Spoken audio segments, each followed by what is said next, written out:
President Trump and First Lady Melania listening to the U.S. National Anthem with Queen Elizabeth at Windsor Castle.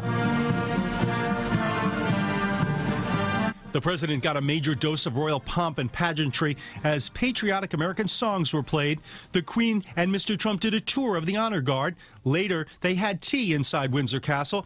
It followed a whirlwind day that included a joint press conference with the president and the British Prime Minister, Theresa May.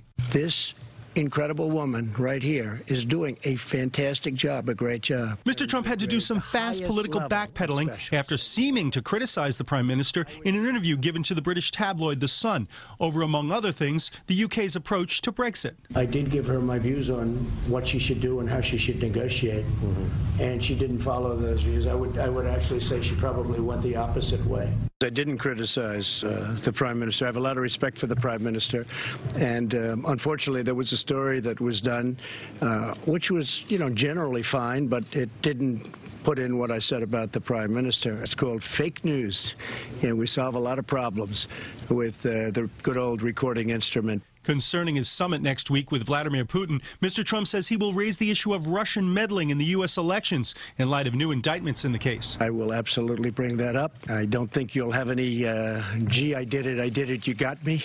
There won't be a Perry Mason here, I don't think, but you never know what happens. Deputy Attorney General Rod Rosenstein announced the charges against a dozen Russian military intelligence officers for trying to interfere with the election. The indictment spells out a cyber attack on the information security of Democrats, accusing the men of implanting malware and stealing information.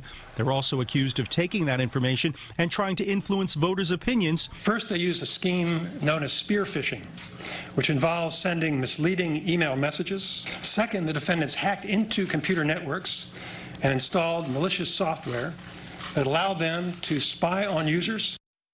Now, Rosenstein says the hacking did not affect the outcome of the election. In light of the indictments, Democratic Minority Leader Chuck Schumer has called on the White House to cancel the Russian summit. The administration says it will not. In the meantime, the president has landed in Glasgow, Scotland. He'll be staying at his golf course in Turnberry.